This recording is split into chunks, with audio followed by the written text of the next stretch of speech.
What's up, NBA fan? What's up, all sports fans? This your boy JB, host of the Behind the Bench podcast network and channel. Giving a shout out to the rest of the crew: Shad, Kelvin, Jermaine, KB Film Room, Big Dog Talk Sports. That's right. For everyone who's tuning in, we hope that you support Behind the Bench, continue supporting Behind the Bench, become a subscriber, or continue subscribing, and help make this show the best that it can be.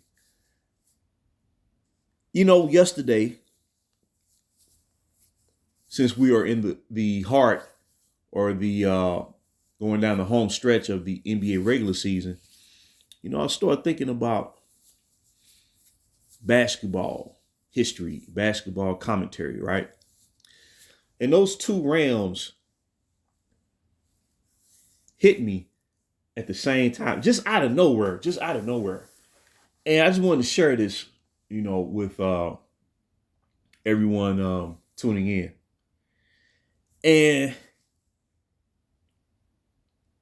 And I'm surprised after all these years, man. Like, I never thought of this, but I put it this way. The realization was always there, but the realization wasn't always there. It's one of them type of things. So, you know, particularly over these past, actually, really to tell you the truth, this has really been going on since day one. At least the introduction to what goal was being pursued started 20 years ago. Then the path in which they chose to ultimately try to achieve their goal kicked off 15 years ago, then revved up about 8 years ago, and now they're trying to swing for the fences as we speak over these past 5-6 years.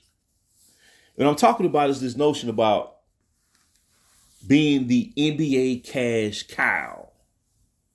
Right? The NBA cash cow. What does that really entail? It's a generic term that's thrown around loosely. And I get it, man. I get it. But when you really peel back the layers, because when members of the crew here, when we try to express the notion that sports commentary, the bar has been lowered over the past decade compared to what we had the opportunity and enjoyed watching day in and day out during the 80s and 90s, you know, particularly on major sports networks. It was a thrill. Like, you would schedule your day around listening to sports talk. When I mean by sports talk, I'm not talking about morning. I'm talking about afternoon drive, evening drive, late night drive. And those cats who presented sports talk during those years, man, God, man, it was the creme de la creme.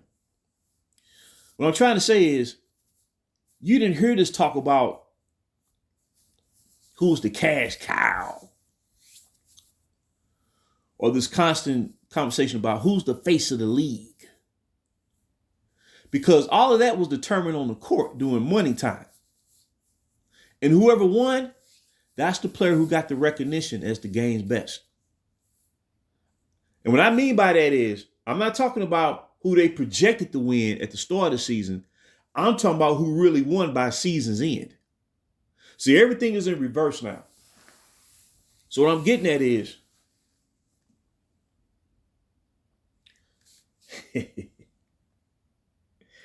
I kid you not, this hit me yesterday and it reverberated, man. And it hit like a thunderbolt. So we've been told that one LeBron James, who's playing in his 21st season in the NBA, we're constantly told that not only is he the face of the league, but he is the cash cow. He's driving in the revenue. He's bringing in the viewers. He's filling the seats in the arenas. and I'm not trying to speak negatively of him or disparage him. It's not even about that. It's about thinking critically and thinking logically. Okay. Now, on one part, the NBA seriously needs to move on. There's too many great young stars and upcoming superstars who are bringing their A game. They're competing hard. You know, underneath this perception that the league is soft and compared to yesteryear,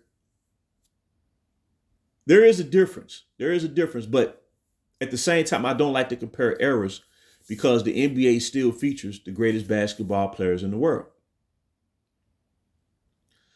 And I do believe if the league gets out of his way, what a lot of fans have been clamoring for, we will see once again imbalance. Anytime you try to center or channel your presentation around one player, things will begin to break down. It will begin to deteriorate. And eventually you'll be operating in neutral and you will create a malaise that will counter the argument that one is the NBA's cash cow. As they have said constantly, day in and day out about LeBron James. Just because these sports shows choose to talk about him every day, that don't mean that he's truly driving the impulse. And that doesn't mean that he's truly the cash cow. And I'm about to prove it. And I'm not going to talk about, resume or nothing like that. Ask yourself this. Whether one is a fan of LeBron James or another player is their favorite to watch. Him of himself, is he really the cash cow? Let's think about it. Is he really the cash cow? What I'm trying to say is, when you think about a figure, like when you think of the NBA, when it comes to what they're trying to project, face of the league or the cash cow, ask yourself this question. Does LeBron James' name and career stand on its own? Based on the commentary that's said about him daily, right? Because what has been the talk? And I'm finna prove that in reality, the person who's really the cash cow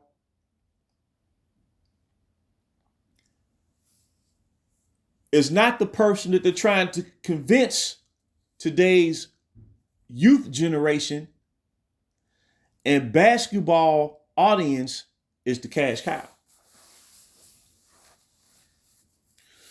When there's talk about LeBron James, it's not like, okay, Nikola Jokic, right? Nikola Jokic. His career stands on its own. When he won back-to-back league MVP and really should have won his third straight league MVP last year, but because of politics and agenda drive, he did not achieve that landmark.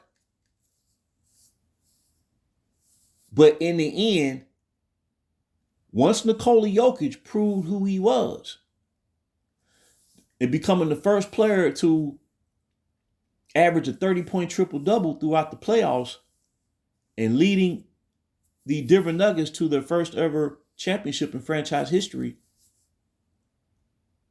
they let him be recognized based on his own merit and performance. There was no comparison.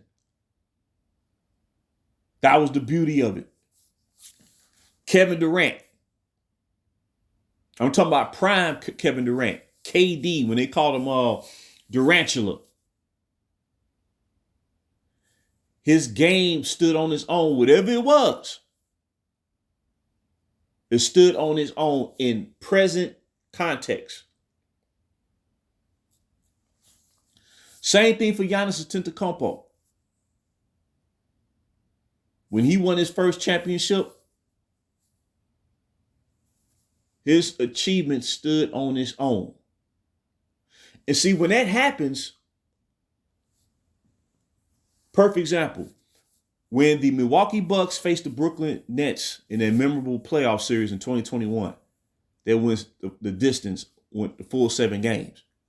KD versus Giannis. In the present time, it was going to come down to which player was going to perform the absolute best, because that's what it took to overcome the other. And KD had one of the greatest games of his life in that game 7. I think he had like a 40. I think he scored like 49 points or something to that effect. 49-point triple-double. And then Giannis, he unleashed, the Greek freak in him. You know what I mean? And just gave us one of the greatest performances we ever see. Mano. But when it comes to LeBron James, they don't allow his career to stand on its own. And in the context of which they try to represent his career, that's what gives the impression that he's the cash cow, because they put more focus on him than any player in the NBA. Even when he falls short of winning, even when other superstars win, they'll talk about, it started with Dirk Nowitzki. Dirk Nowitzki won the championship. He beat LeBron James in the finals. They talked about Dirk Nowitzki for like 2 days. And then for the rest of the offseason, going into the next season, it was about LBJ. Same thing with Steph Curry. Same thing with Kawhi Leonard. Same thing with Nikola Jokic. What I'm getting at is, his career is always compared. And that gets to the reality of the matter is, the person who they compare him to, I'm talking about the talking heads and the pundits, and trying to push him past, that person is the real NBA cash cow. And that's one, Michael Jordan. Michael Jordan is the real cash cow of the NBA. For starters, when that pandemic started to threaten the United States, particularly the mainland, what happened? Sports, for all practical purposes, when the pandemic started and the threat really hit home, sports was totally shut down. All the professional sports leagues shut down. They were active during that time when that pandemic hit. The NBA was shut down. The National Hockey League was shut down. The NCAA men's and women's tournament was shut down, which was the right move because we didn't know the severity of the COVID outbreak. What saved these sports shows and these sports networks? For all practical purposes, it's the very man whose career they're trying to undermine, discredit, and whose impact they're trying to erase from memory. It was Michael Jordan. That's the real NBA cash cow. Because that Bulls documentary that they're trying to trash and trying to create divisions between Jordan and his teammates who he won those championships with in the 90s. That documentary was originally scheduled to premiere during the summer of 2020.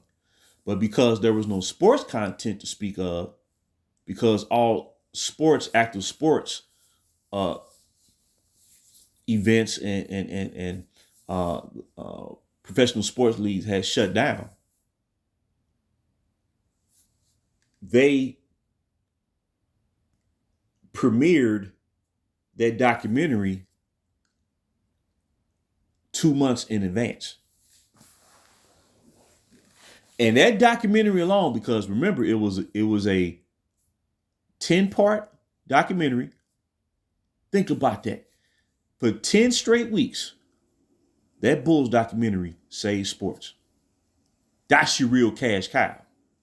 Because more people tune in to watch a documentary about the season of an NBA team that incurred some 25 years ago, a quarter century ago, drew more people tuning in, generated greater ratings than the finals in the bubble that they promoted, that they marketed, right? That featured the supposed cash cow on the league's marquee franchise. That Bulls documentary, each episode averaged close to 20 million viewers. That aired on Sundays, not prime time like on Thursdays, on Sundays. It was pulling in 20 million viewers. The finals in the bubble averaged like 6 to 7 million. You see, when the real get real, the truth is the truth. Michael Jordan is the real cash cow because he remains the standard. Michael Jordan is the person that LeBron James is constantly compared to and who the talking heads are trying to push him past. Where they break down every segment of Michael Jordan's career. They know his finals record is unblemished. So they have to try to discredit other aspects of his career. Even so much where now we find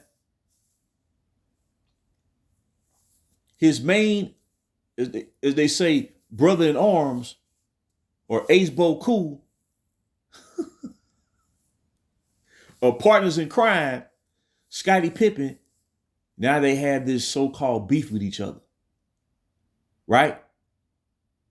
Whereas, let's say 14 years ago, Scottie Pippen had Michael Jordan stand for him when he was inducted into the Hall of Fame. And it was so inspirational seeing that in real time. When Scottie Pippen said, MJ, you inspired me and you inspired millions. And you could tell that was genuine and that was from the heart. And Michael Jordan was not trying to take any spotlight or any shine away from Scottie. Matter of fact, Jordan didn't even say a word. He's the real cash cow. Didn't LeBron James do a remake of Space Jam? The original Space Jam premiered at the movie theaters in 1995.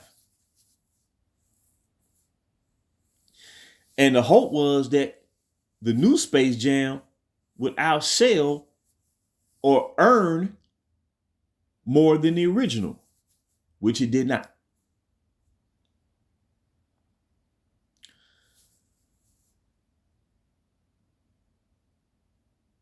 LBJ constantly changes his jersey number from 23 to 6, back to 23, back to 6, back to 23, back to 6, back to 23. See, people forget. Doing his initial run with the Cleveland Cavaliers, which would turn out to be his last season in 2010, before he signed with the Miami Heat to play with Dwayne Wade and Chris Bosh. He said nobody should ever wear the number 23 again, out of respect to Michael Jordan. Michael Jordan was so inspirational and I don't even look at Jordan. It's deeper than being a cash cow. Michael Jordan was money in the bank. So much so that Pat Riley, the president of the Miami Heat, retired the number 23 in honor of Jordan, and Jordan played for a different franchise. He never played for the Miami Heat.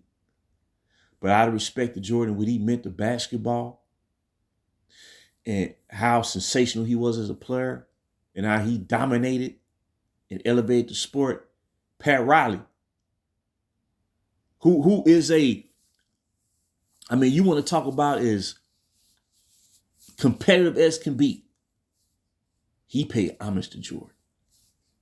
Jordan is the real cash cow. Because when it comes to the NBA, 80% of the dialogue that we see on these sports shows, when the plan is not working out according to plan, they go into default mode and they use this debate as a crutch. See, if you don't bring up Michael Jordan every day,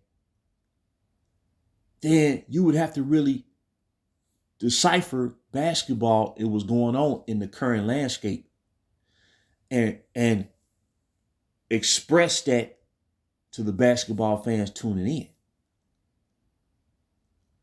But because of what they feel is the profitability of propagating this debate, which is mostly, not mostly, but is 100% manufactured, the only way that, see, what they don't realize, they've produced a counter effect. They've produced a lot of division and animosity between the youth generation of today who gravitate to the NBA and the older generation of fans who watch the NBA for decades and decades.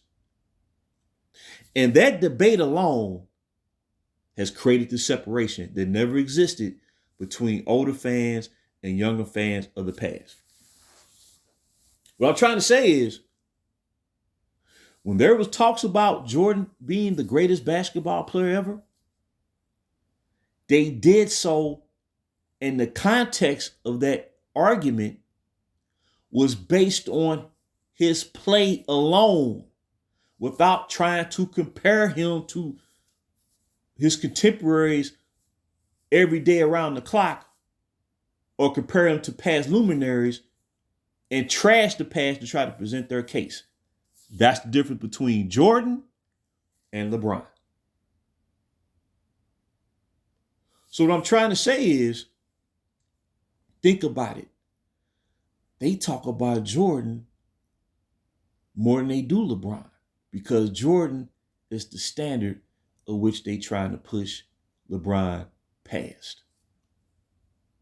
See, if they would have just let LeBron conduct his career as we've seen all superstars do, there's a great chance that he never leaves Cleveland and usher in the super team era. See, it's a symbiotic relationship. You scratch my back, I scratch your back. So what I'm trying to say is his argument for what he feels makes him the GOAT, he has to rely on the media, the talking heads, the pundits, to try to convince the masses that is the case and that is the fact. But with Jordan, Michael Jordan didn't need no media to present that because everything was proven on that basketball court when it came to money time. That's why he's the real cash cow. Here go another bit of reality. When the NBA a couple years ago, when they held and celebrated its top 75 greatest players ever, who got the largest applause? Who received the largest applause? It was Michael Jordan. And when they announced him, when he approached center stage, all those other great players who were selected on that exclusive list, it's almost like they departed the Red Sea and they, out of respect to Jordan, it was like they stepped aside and let him take center stage. So you can't fake that. He's the real cash cow. Because he was money. See? So what I'm trying to say is a large part of facet of LeBron's career is based on talking heads trying to convince the masses that he's better than Michael Jordan. So they try to use every means to do that. Trashing the past players. You know, and you got guys on TV, you know, crapping on luminaries of the sport, the pioneers, plumbers and firemen. And the youth generation is picking up on that, and they're developing their view based on what they hear on these airwaves. That creates the toxicity. But see, with Jordan, they upheld the past and made you appreciate and respect those who came before and how great they were. See, everything is turned upside down because the person that they say is the cash cow, he's not really the cash cow. The cash cow is the player who in his rookie season averaged 28 points a game, 6 rebounds, 6 assists. The real cash cow is the player who won 10 straight scoring titles. The real cash cow is the player who has the highest career point per game average in regular season, postseason, and finals in championship play. The real cash cow is the player who won 6 titles in 8 years, which culminated in 2 three-peats. The real cash cow is the player who won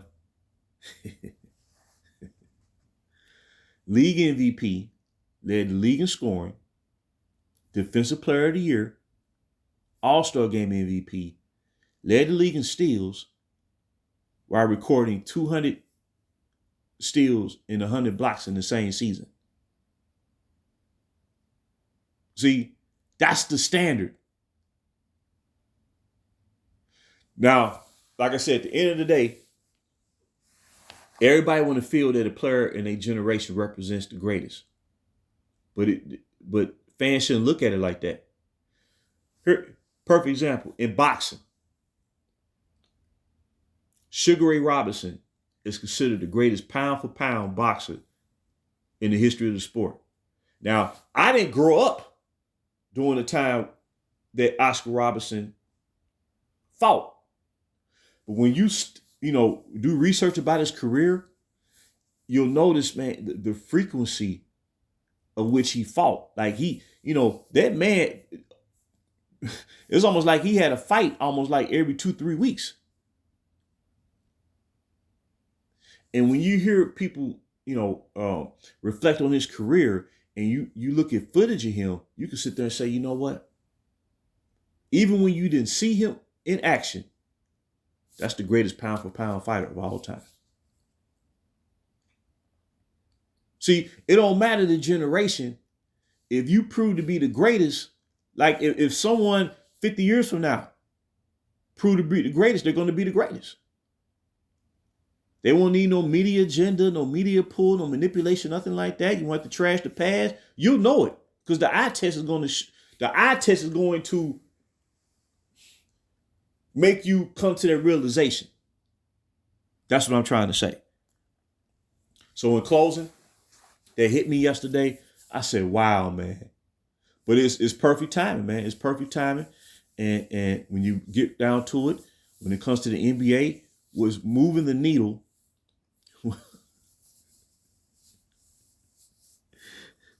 Even when they try to tarnish the man's career, the real NBA cash cow is Michael Jordan.